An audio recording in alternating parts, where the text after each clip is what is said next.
Chapter 5. Cannabis. A few key facts. Cannabis is a plant. The psychoactive cannabinoids, there are hundreds, are mostly found in the leaves and buds of the plant. It belongs in its own category of drug, really. Its popularity is changing. The legality of cannabis is changing across the world for both medical and recreational use. Cannabis is usually smoked but can be vaped or eaten. Intoxication peaks around half hour after smoking and has a duration of 2 to 4 hours. Some effects include feeling mellow and giggly or anxious and paranoid, an increase in heart rate, muscle relaxation, and an increase in hunger. Cannabis, also known as marijuana, herb, weed, pot, Mary Jane, and myriad other colloquialisms, is a plant found indigenously in Central Asia and India, and also grown in the USA and Canada, among other places. It has uses aside from as a psychoactive substance. Hemp is a strain of cannabis plant grown to produce fibres, which are used for all sorts of things from clothes to paper, plastics to animal feed. Cannabis the drug refers to the resin or flowering buds of the plant, where the psychoactive compounds can be found. The drug is usually consumed by smoking these parts, which can be prepared in a variety of ways. These can then be smoked, sometimes with, sometimes without tobacco, eaten, often baked into biscuits or cakes, or more recently vaped using a heat-not-burn device that evaporates the cannabinoids from the plant material. There are 2 strains of cannabis, indica and sativa. There are also a lot of hybrids that are crossbreeds of indica and sativa strains. In fact, most cannabis is probably a hybrid to a greater or lesser extent. Many people believe that these different variants of cannabis induce different intoxication effects. However, there's no evidence to back this up. Rather, the intoxication effects from cannabis of any kind will depend on the active compounds in the plant. Cannabis's active compounds are called, rather originally, cannabinoids. As well as cannabinoids found in the cannabis plant, it's also possible to make synthetic cannabinoids that have related but different properties to the cannabinoids found in cannabis. Spice is one example of this, and is detailed in a separate chapter. The cannabinoid you might have heard of is delta-9 tetrahydrocannabinol, or THC. This is often called the active ingredient in cannabis, but actually there are over 144 known cannabinoids, and in all likelihood there may be even more. THC is the compound that has been most rigorously researched, but more recently, another cannabinoid called cannabidiol, known as CBD, has sparked interest in researchers. More on that later. Cannabinoids interact with the endocannabinoid system in the brain. That's right, we actually have cannabinoid-like compounds that occur naturally in our brains and bodies. The neurotransmitter anandamide is an endocannabinoid found in our brains. There are a couple of types of cannabinoid receptors, known, again rather originally, as CB1 and CB2. CB1 receptors are mainly in the brain, although some are found elsewhere in the body, but CB2 receptors are found all over the body. Our endocannabinoid system is involved with processes such as mood, appetite, memory, and pain perception. THC is what's called a partial agonist of CB1 and CB2 receptors. This means it partially activates the receptors that control the flow of neurotransmitters across the gaps between neurons. The other way a compound can act on a receptor is an antagonist, which, as it sounds, has the opposite effect. Cannabis is the most widely used illicit drug in the UK, and indeed most of the Western world. Despite the common perception that cannabis might be linked to poor mental health and educational outcomes, it is popular in part because it's seen as less harmful than some other illicit drugs, and not necessarily that different to smoking cigarettes. But does the evidence back up this belief? A small aside, is cannabis still an illicit drug? At the time of reading this, cannabis is now legal in Canada at a federal level. It's legal in Uruguay. At state level, it's legal in 11 USA states and decriminalised in 8 more. It's legal for medicinal use only in a further 22 states. The UK recently announced that medications containing THC will be able to be prescribed by certified doctors from the 1st of November 2018. In all likelihood, this will have changed again between me reading this and you listening to it. Sorry about that, I don't make the rules or the policy. What are the short-term effects? Cannabis has an intoxication effect that peaks around 15 to 30 minutes after smoking and can last for 2 to 4 hours. If you eat cannabis, it takes longer before you start to feel high, but intoxication can then last even longer. As you might expect, because of this lag, it's hard to judge how much to consume if you eat it, meaning it's far easier to misjudge the dose and take too much, leading to a pretty unpleasant experience that you can do very little about other than wait for it to be over. People report feeling giggly, mellow, and sleepy while high. But cannabis intoxication can also induce psychotic-like feelings, paranoia, anxiety, occasionally even hallucinations. These almost always dissipate when a person is no longer intoxicated. Physically, cannabis intoxication is associated with an increase in heart rate, a dry mouth, red eyes, and muscle relaxation. Because of the effect on blood pressure and the heart, there's a small increased risk of heart attack for about an hour after smoking, roughly equivalent to the increase in risk caused by vigorous exercise or having sex. If you take too much cannabis, you can feel sick, find it difficult to move or speak, and find it hard to control your limbs. Cannabis can also lead to a drop in blood pressure and a feeling of lightheadedness, faintness, and nausea, the whitey as it's known. It's also common to feel really hungry while high, the munchies. This is because our feelings of hunger are controlled by endocannabinoids, so consuming cannabis messes with them and induces hunger. What are the longer-term effects? It's much more difficult to conduct research to understand the longer-term effects of cannabis, or any substance for that matter. Double-blind, randomized controlled trials, RCTs, are possible when looking at short-term intoxication effects, and indeed such studies have been done. The first of these was published by Yale University psychiatrist and researcher Professor D'Souza and his colleagues in 2004. They ran a small but well-designed study on 22 healthy individuals in Connecticut, USA. Each participant came into the lab 3 times for an injection. On one occasion, they got a placebo, an injection of ethanol, alcohol, but at a low enough level not to elicit any psychoactive effects. On the other 2 occasions, the ethanol injection contained additional THC at 2 different concentrations. The participants didn't know which they were getting, and neither did the experimenter. This is what's known as a double-blind experiment, and it helps to eliminate reporting bias. If the participant is aware they are getting THC, they might have an expectation of how that would make them feel, which could skew the results. And if the experimenter knows, they might accidentally behave differently in the different conditions, ask leading questions, or that sort of thing. Double-blind experiments are something to strive for where they're possible. The researchers then took a load of measures from the participants and found that those who'd been given THC at either level reported feeling higher levels of what are known as the positive symptoms of psychosis. These are things like paranoia, loss of insight, and grandiosity. The researchers even recorded some of the things the participants said after they had taken part in the study. I felt as if my mind was nude. I thought you could read my mind, and that's why I didn't answer. My thoughts were fragmented. The past, the present, and the future seemed to be happening at once. Even, I thought I was God. These are called positive symptoms because they are additional things and feelings happening to a person that shouldn't be. The participants in the study also reported negative symptoms of psychosis while intoxicated with THC.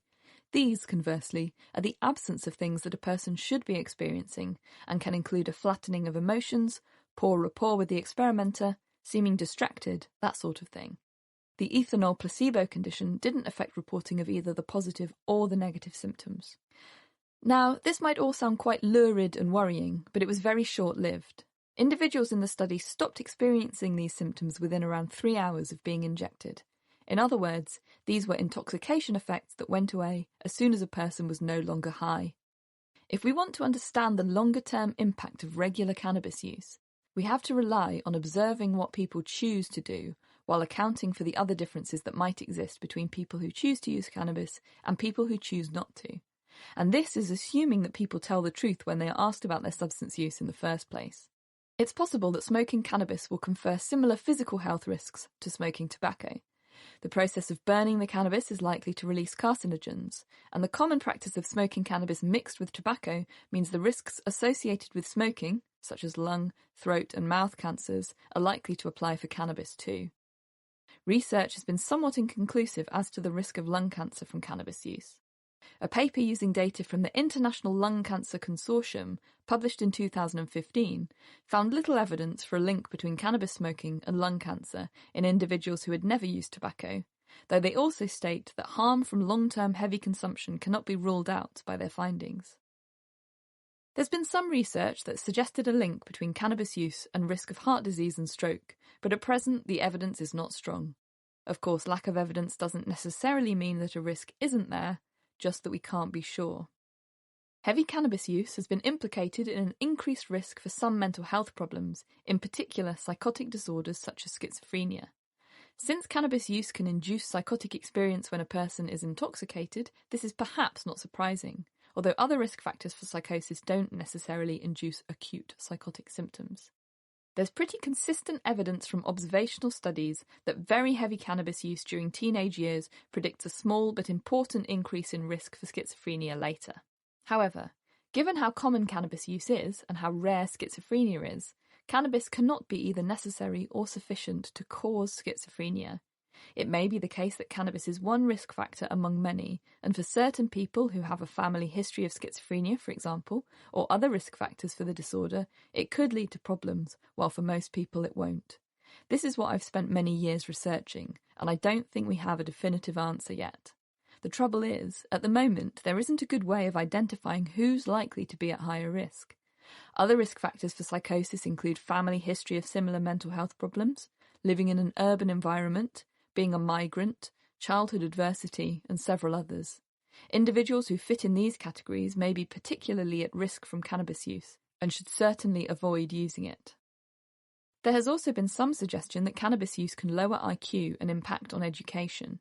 An initial study investigated a group of just under 1,000 individuals in Dunedin, New Zealand. Researchers found that individuals who had been heavy users of cannabis during adolescence showed a substantial 8-point drop in IQ between age 13, when it was first measured, and age 38, when it was measured again. This pattern wasn't seen in individuals who first used cannabis after 18. I was involved in some research that used a dataset based in Bristol, UK, to see if the same patterns were seen in these individuals. We found something a little different. In our sample, we found that cannabis only predicted lower IQ before we took into account other differences between cannabis users and non-users, in particular behavioural problems and mental health symptoms. We also looked at school results and found the same pattern. So, whether cannabis use during adolescence really impacts on IQ is still hotly debated. There's certainly reason to think that using cannabis during adolescence is more risky than waiting until you're older. Our brains develop a lot during adolescence and aren't really finished developing until our mid-20s. The endocannabinoid system is one of the areas that develops during this time. The number of cannabinoid receptors in the brain changes during adolescence. As such, theoretically it makes sense that cannabis could have more of an impact on IQ, and potentially mental health too, during this time period. But again, it's one of those things that's extremely hard to research. So while we can't definitively say that cannabis is more harmful in adolescence, that doesn't mean it isn't, and delaying when you first try cannabis until after adolescence is over is smart behaviour. Cannabis can be addictive, and about 9% of users become dependent on it.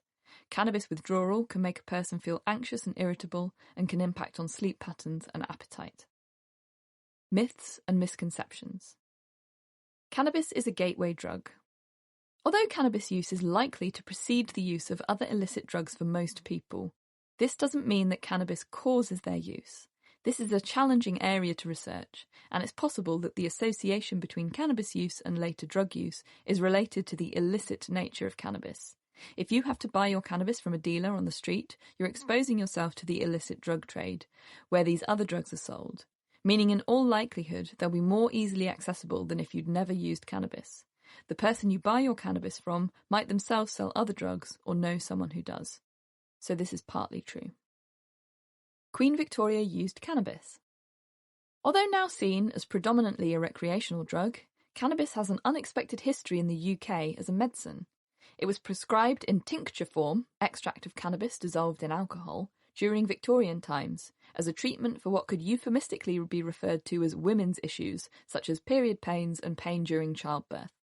There's a persistent story, popular among those advocating for cannabis's decriminalisation, that Queen Victoria herself may have been a user of cannabis, some claiming for period pains or for PMS, others claiming for pain during childbirth. This myth seems to have come about because one of the doctors in the royal household, Sir John Russell Reynolds, was an advocate for cannabis, prescribing it to individuals for migraine, epilepsy, depression and asthma, among other things. But he wasn't Victoria's personal physician, so the likelihood of him prescribing cannabis to her is slim to none.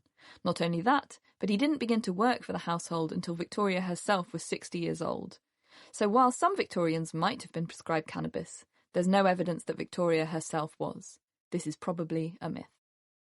Cannabis can cure cancer. There are some cannabis advocates who strongly believe that this is the case, and that there is some huge conspiracy among pharmaceutical companies to withhold evidence that cannabis could be revolutionary for cancer prevention and cure. But there simply isn't the evidence to back this up. That said, research into the use of natural and synthetic cannabinoids is currently going on across the globe to look into this more scientifically. And just because we don't have evidence yet doesn't mean that cannabis or cannabinoids won't have any use in the treatment of cancer, but we are not at that stage at the moment. It would be extremely dangerous to stop taking prescribed cancer treatment and move to cannabis. Your doctor will be using evidence-based treatments that have been through high levels of scrutiny and testing. This just hasn't happened for cannabis. There are some ways that cannabis is being used successfully by cancer patients with an evidence base to back it up. A synthetic cannabinoid mimicking THC was used in the 1980s as a method of reducing chemotherapy-induced nausea. There are now better and safer medications not based on cannabinoids that serve this purpose, so it's not used as much these days, but it does get prescribed occasionally if other medications aren't working for an individual. In the Netherlands and some states in the USA, it's possible to get medicinal cannabis prescribed for the relief of cancer pain in cancer patients with a terminal diagnosis. Here in the UK, there are trials ongoing for the use of Sativex cannabis spray, more on this later, for such purposes. So this is currently unclear. Does cannabis have any medical benefits? Although cannabis is associated with some harms, cannabis can have some medical benefits. As we've seen, in Victorian times, tincture of cannabis was prescribed for period pains and pain during childbirth, among other things, and only fell out of favour when the syringe was invented. But the medical benefits of cannabis are now being reharnessed and more comprehensively interrogated. Since 2010, Sativex spray has been made available on prescription in the UK and 26 other countries as a treatment for spasticity, a collective term for symptoms such as paralysis, muscle spasms, and inability to control limbs properly in multiple sclerosis. It has to be prescribed by a specialist and only if other treatments have proved ineffective, but it is available. What don't we know? So far, I've referred to cannabis as if it's one substance, but this may be misleading. There are lots of different active substances in cannabis. THC is probably the best known and best understood. It's this compound, as detailed earlier, that has been shown to induce temporary psychotic experiences when intoxicated, for example. But there are other cannabinoids, which could have vastly different effects. One of these, cannabidiol or CBD, might even be protective against the risk of psychosis. Initial studies looking at CBD used a similar protocol to the THC intoxication RCTs I described earlier. The difference this time was that half the group were given CBD before they experienced THC, and half were given a placebo. The group given CBD reported substantially lower psychotic-like experiences and memory impairment during their THC intoxication. More recently, researchers have taken this one step further. In a small-scale proof-of-concept study, 88 patients with schizophrenia were recruited to take part in a 6-week study. Half were given 1,000 milligrams of CBD alongside their usual antipsychotic medication, half a placebo. Crucially, both the participants and the researchers didn't know whether they had received CBD. This was a double-blind experiment. The researchers investigated a number of outcomes, including how the patients themselves felt afterwards and their symptoms as assessed by their clinicians. At the end of the study, the results suggested that participants given CBD alongside their usual treatment showed a reduction in their psychotic-like experiences, as rated by themselves and also by their clinicians. This small-scale study can't tell us anything definitive, but it's an intriguing finding that is currently being investigated on a larger scale. CBD oil is currently being touted as the new miracle cure for everything from chronic pain and stroke recovery to cancer and arthritis. It's also being marketed more generally for its wellness, whatever that means, properties. But don't rush out to your local health food store just yet. At present, the doses you get in commercially available CBD oil are orders of magnitude lower than those given to patients in clinical trials, untested and unregulated. I recently interviewed cannabinoid psychopharmacology researcher Dr. Amir England.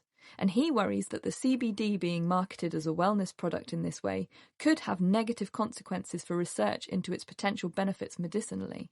He said, people might go out to try these products because they've heard that scientific studies show beneficial effects for different conditions. Then they try these homeopathic-level CBD products and find no benefit, so when a doctor might actually offer them some medical-grade CBD, they'll turn them down. It looks like, at present, the effects seen by over-the-counter CBD oil are more akin to the placebo effect than anything inherent in CBD, but ongoing trials are looking at CBD and a number of outcomes, which could be promising in the future. Having said that, there's growing evidence that medical-grade CBD might be beneficial for certain conditions. So far, the evidence is strongest for certain types of epilepsy, particularly in children, and also in epilepsy that doesn't respond well to other treatments. But much like with other medications, it doesn't seem to work for everyone. Research into CBD in children with epilepsy found that around 12.5% of those given CBD on top of their current treatment experienced a halving in the number of seizures they experience, while less than 1% found their seizures stopped completely. CBD can also interfere with other medications that are prescribed for epilepsy, including clobazam, a benzodiazepine that can be prescribed to control seizures, and sodium valproate. CBD can interfere with liver function, and it can also increase the sedative effects of clobazam. It's not as benign as some may believe. Ratios of THC and CBD in cannabis cultivated and sold have changed over the past few decades, and it looks like THC levels have risen as CBD levels have fallen. While not universally true, in most instances, skunk cannabis seems to have a particularly imbalanced ratio of these compounds, with many strains of skunk containing only trace amounts of CBD and high levels of THC. If it is the case that THC might induce psychosis but CBD is protective, it's easy to see why these changes in relative levels could be problematic. Some have suggested that these changes in cannabis's makeup might mean that the earlier studies looking at cannabis and mental health in previous decades are no longer applicable and might underestimate harm. Others think this is a problem regulation could solve. If you knew and could choose the strength of cannabis that you use and the relative levels of these cannabinoids, maybe this could help minimize the risk of harm. Unfortunately, evidence gathered from places where cannabis has been legalized suggests this might not be the case. The changing legal status of cannabis across the world has allowed researchers to be able to look at whether the type of cannabis people use is different under prohibition versus regulation. A study conducted in Washington state, where the first licensed retailer opened in July 2014, investigated over 30 million cannabis sales in the state between July 2014 and September 2016. They found that extremely high THC cannabis products remain the most popular, often with higher THC levels than those seen in samples taken from the street in the UK, disputing the idea that it is only prohibition that pushes up THC concentrations, and given the choice, people would prefer lower THC products. Cannabis products themselves are changing too. In recent years, cannabis concentrates and dabbing have become more popular. These are created by extracting THC and potentially other cannabinoids by using a solvent such as butane. The resulting product is a sticky oil, sometimes called wax, shatter, or butane hash oil, BHO, and generally known as a dab.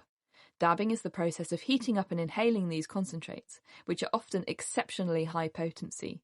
The same Washington study also looked at concentrations and found that while THC levels in cannabis plants purchased was around 20%, in cannabis concentrates the levels were much higher, peaking at around 70%, but reaching over 90% in some samples. In Washington state, they currently make up 21% of the cannabis sales in the state, increasing their market share by over 140% between October 2014 and September 2016. Whether this pattern is the same in places where cannabis remains illicit is harder to ascertain. What the impact of the growing popularity of these products will be is yet to be known in terms of health and mental health risks.